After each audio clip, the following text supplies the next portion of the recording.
السلام علیکم۔ Golden voice story میں خوش آمدید۔ جس بھائی نے بچپن میں انگلی پکڑ کر چلنا سکھایا تھا، اسی نے ایک رات اپنی بیوی کے اشارے پر اپنی بہن کو کچرے کی طرح سڑک پر پھینک دیا۔ مگر قدرت کا انصاف دیکھیے، 20 سال بعد وہی مغرور بھائی اسی کچرا کہلانے والی بہن کے جوتوں کی دھول چاٹنے پر مجبور۔ سارا نے اپنی سسکیوں کو اپنی سیڑھی بنایا اور محنت کی اس معراج پر پہنچی جہاں سے اسے نیچے گرا ہوا اپنا بھائی ایک حقیر ذرے سے زیادہ کچھ نہ لگا۔ کہانی سنانے سے پہلے نئے آنے والوں سے گزارش ہے کہ گولڈن وائس سٹوری کو سبسکرائب کیجیے اور ہماری ویڈیو سب سے پہلے دیکھنے کے لیے بیل آئیکن کو کلک کیجیے۔ چلیے شروع کرتے ہیں آج کی کہانی۔ شہر کے پرسکون محلے میں ایک قدیم مکان، پختہ مکان، احمد اور سارا کا کل اثاثہ تھا۔ والدین کی وفات کے بعد احمد نے اپنی تعلیم ادھوری چھوڑ کر محنت مزدوری شروع کی تاکہ وہ اپنی چھوٹی بہن سارا کو ایک شہزادی کی طرح پال سکے۔ سارا کے لیے احمد صرف ایک بھائی نہیں بلکہ ایک شفیق باپ اور مضبوط ڈھال تھا۔ لیکن وقت کے ساتھ ساتھ حالات بدلنے لگے۔ احمد کی زندگی میں نائلہ کی آمد، جو بظاہر خوبصورت مگر اندر سے بے حد خود غرض اور حسد عورت۔ شادی کے چند ماہ تو سکون سے گزرے، لیکن جلد ہی نائلہ نے گھر کے ماحول میں زہر گھولنا شروع کر دیا۔ اسے سارا کا ہر کام، اس کی موجودگی اور احمد کا اپنی بہن پر پیار کرنا ایک آنکھ نہ پاتا تھا۔ نائلہ کا تعلق ایک ایسے طبقے سے تھا جہاں رشتوں سے زیادہ پیسے اور آسائش کو اہمیت دی جاتی تھی۔ اس نے قدم قدم پر سارا کو نیچا دکھانے کی کوشش کی۔ کبھی کھانے میں نمک تیز ہونے کا بہانہ بنا کر ہنگامہ کھڑا کرتی تو کبھی احمد کو یہ باور کراتی کہ سارا اس کی نجی زندگی میں مداخلت کر رہی ہے۔ ایک رات جب بہر موسلا دھار بارش ہو رہی تھی اور آسمان بجلی کی کڑک سے لرز رہا تھا، نائلہ نے اپنا آخری وار کیا۔ اس نے جان بوجھ کر اپنی سونے کی انگوٹھی چھپا دی اور سارا پر چوری کا الزام لگا دیا۔ احمد، جو کام کی تھکن اور نائلہ کی روز روز کی شکایتوں سے ذہنی طور پر مفلوج ہو چکا تھا، اس بار اپنا آپ کھو بیٹھا۔ نائلہ نے چیخ چیخ کر کہا، احمد، یا تو یہ چور لڑکی اس گھر میں رہے گی یا میں اپنے میکے چلی جاؤں گی، فیصلہ تمہارے ہاتھ میں ہے۔ احمد نے غصے اور بے بسی کی عالم میں سارا کا کمرہ کھولا۔ سارا، جو معصومیت سے اپنی کتاب پڑھ رہی تھی، بھائی کے غیظ و غضب بھرے چہرے کو دیکھ کر سہم گئی۔ احمد نے اس کا ہاتھ پکڑا اور اسے گھسیٹتے ہوئے صحن تک لے آیا۔ سارا، میں نے تمہارے لیے اپنی جوانی قربان کر دی اور تم نے میری بیوی کی چیزوں پر ہاتھ صاف کرنا شروع کر دیا۔ اب تمہارا اس گھر میں کوئی مقام نہیں۔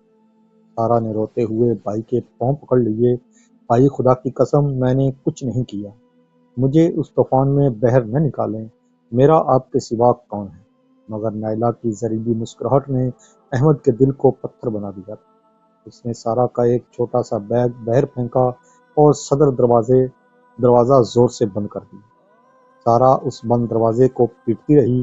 اس کی چیخیں بارش کے شور میں دب گئیں، لیکن احمد نے مڑ کر نہ دیکھا۔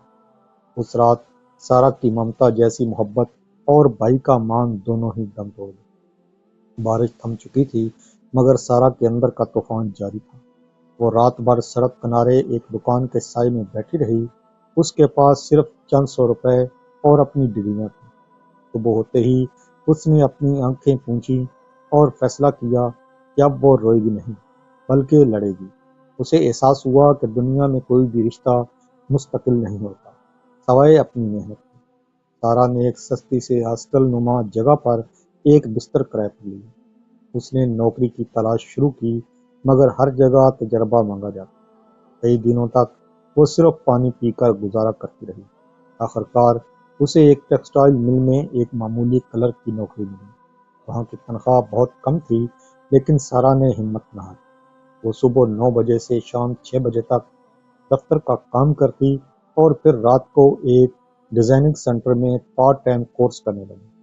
اس کی آنکھوں میں نیند نہیں بلکہ ایک جنون تھا کہ اسے ثابت کرنا ہے کہ وہ بوجھ نہیں تھی۔ گزرتا گیا، سارا کی ڈیزائننگ کی حس اور اس کی محنت نے رنگ لانا شروع کیا۔ اس نے دیکھا کہ مارکیٹ میں روایتی لباس کے علاوہ کچھ نیا کرنے کی گنجائش ہے۔ اس نے اپنی چھوٹی سی بچت سے کپڑے خریدے اور راتوں کو جاگ کر ان پر منفرد کڑھائی اور ڈیزائن بنائے۔ اس نے یہ ڈیزائن سوشل میڈیا پر شیئر کرنا شروع کیے۔ آہستہ آہستہ لوگوں نے اس کے کام کو پسند کرنا شروع کر دیا۔ ایک دن اسے ایک بڑے برانڈ سے کال آئی، جنہوں نے اسے بطور ہیڈ ڈیزائنر کام کرنے کی پیشکش کی۔ سارا نے وہاں دن رات ایک کر دیے۔ وہ فیکٹری کے مزدوروں کے ساتھ بیٹھ کر کام سیکھتی، کپڑے کی کوالٹی چیک کرتی اور عالمی رجحانات کا مطالعہ کرتی۔ اس کی محنت کی بدولت وہ برانڈ چند ہی سالوں میں ملک کا نمبر 1 برانڈ بن گیا۔ سارا اب صرف ایک ملازمہ نہیں تھی، بلکہ اس کی اپنی ایک پہچان بن چکی تھی۔ اس نے اپنی کمپنی عزم سارا کے نام سے شروع کی، جس کا مقصد بے سہارا خواتین کو روزگار فراہم کرنا تھا۔ اس کا نام اب بزنس میگزین کے سرورق پر ہوتا تھا، مگر اس کے دل کی گہرائیوں میں وہ درد اب بھی تھا جو اسے اس کے بھائی نے دیا تھا۔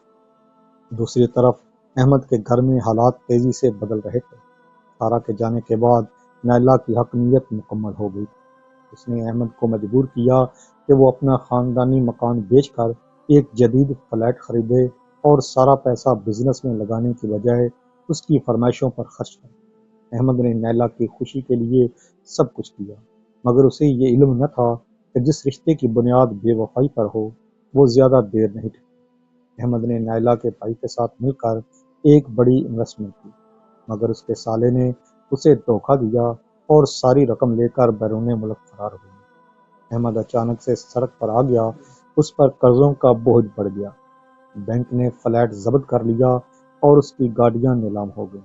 جب احمد کے پاس کچھ نہ بچا تو نیلا کا اصلی چہرہ سامنے آ گیا۔ ایک دن جب احمد پریشانی میں گھر لوٹا تو نیلا اپنا سامان سمیٹے کھڑی تھی۔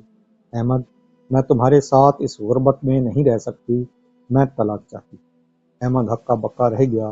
نیلا، میں نے تمہارے لیے اپنی بہن کو چھوڑا، اپنا سب کچھ لٹا دیا، اور تم آج مجھے اس حال میں چھوڑ رہی ہو؟ نیلا نے سرد مہری سے جواب دیا، وہ تمہاری بے وقوفی تھی، میری نہیں، اور وہ اسے چھوڑ کر چلی گئی۔ احمد اب بالکل تنہا تھا۔ وہ ایک کرائے کے چھوٹے سے کمرے میں رہنے پر مجبور ہو گیا، جہاں نہ بجلی تھی نہ پانی۔ اس کی صحت گرنے لگی۔ اسے ٹی بی جیسی موذی بیماری نے گھیر لی۔ اس کے پاس دوائی کے لیے پیسے نہیں تھے اور نہ ہی کوئی اسے پانی پوچھنے والا تھا۔ وہ اکثر راتوں کو سارا کو یاد کر کے روتا۔ اسے اپنی ہر زیادتی یاد آتی۔ اسے وہ بارش والی رات یاد آتی جب اس کی اپنی معصوم بہن کو بیر دھکیلا تھا۔ وہ اب اپنی بربادی کا اشتہار بن چکا تھا۔ سارا اب ملک کی مشہور ترین شخصیات میں سے ایک تھی۔ اس کی کمپنی کا سالانہ ٹرن اوور کروڑوں میں تھا۔ ایک دن سارا ایک خیراتی اسپتال کا افتتاح کرنے جا رہی تھی جو اس نے خاص طور پر غریبوں کے لیے بنوایا تھا۔ اسپتال کی راہداری میں سے گزرتے ہوئے اس کی نظر ایک ایسے وارڈ پر پڑی جہاں وہ لاوارث مریض زیر علاج تھے۔ وہاں ایک کونے میں ایک شخص لیٹا ہوا تھا جس کی ہڈیاں نکل آئی تھیں اور وہ مسلسل کھانس رہا تھا۔ سارا کے قدم رک گئے۔ وہ دھیرے دھیرے اس بیڈ کی طرف بڑھی۔ جب اس کے قریب جا کر دیکھا تو اس کے دل میں ایک ٹھیس اٹھی۔ وہ احمد تھا، وہی احمد جو کبھی اس کا فخر تھا، آج ایک لاوارث مریض کی طرح پڑا تھا۔ احمد نے جب اپنی دھندلی آنکھوں سے سامنے ایک باوقار، کامیاب اور خوبصورت عورت کو دیکھا تو وہ اسے پہچان نہ سکا، لیکن جب سارا نے نم آنکھوں سے پکارا، بھائی، تو احمد کے جسم میں جیسے بجلی دوڑ گئی۔ وہ بیڈ سے نیچے گر گیا اور سارا کے قدموں کو اپنے ہاتھوں سے تھام لیا۔ اس کی ہچکیاں بند گئیں۔ سارا، مجھے معاف کر دو، میں گناہ گار ہوں۔ میں نے تمہارے ساتھ بہت برا کیا۔ دیکھو، خدا نے مجھے میری اوقات دکھائی۔ میں برباد ہو گیا، سارا، میں بالکل برباد ہو گیا۔ وہ سارا کے پیروں پر سر رکھ کر زار و قطار رونے لگا۔ پورا وارڈ اس منظر کو دیکھ کر ساکت رہ گیا۔ سارا، جس نے برسوں تک اس نفرت کو پالا تھا، اپنے بھائی کو اس حال میں دیکھ کر سب کچھ بھول گئی۔ اس نے جھک کر احمد کا سر اپنے ہاتھوں میں لیا اور اسے سینے سے لگا لیا۔ بھائی، میں نے آپ کو اسی وقت معاف کر دیا تھا جب میں نے پہلی بار اپنی محنت سے روٹی کمائی۔ آپ نے مجھے گھر سے نہیں نکالا تھا، بلکہ مجھے میری منزل کا راستہ دکھایا۔ سارا نے احمد کو بہترین پروٹوکول کے ساتھ اپنے بنگلے منتقل کیا، اسے بہترین ڈاکٹرز کو دکھایا اور اس کی خدمت کی۔ احمد کو اب احساس ہوا کہ دنیا کی ہر دولت پانی ہے، صرف خون کے رشتے اور خلوص ہی بچتے ہیں۔ سارا کی کامیابی نے اسے یہ سبق دیا کہ جو لوگ اللہ پر بھروسہ کر کے محنت کرتے ہیں، وقت کی گرد ان کے قدموں کی دھول بن جاتی ہے۔ ناظرین، اگر آپ کو یہ کہانی پسند آئی ہو تو کمنٹ میں ضرور بتائیں کہ آپ کو اس کہانی کا کون سا حصہ سب سے زیادہ متاثر کن لگا، اور اگر آپ ایسی مزید سبق آموز اور دل کو چھو لینے والی کہانیاں سننا چاہتے ہیں تو ہمارے چینل کو ضرور سبسکرائب کریں۔ اگلی ویڈیو تک کے لیے اپنے میزبان کو اجازت دیجیے۔ اللہ حافظ۔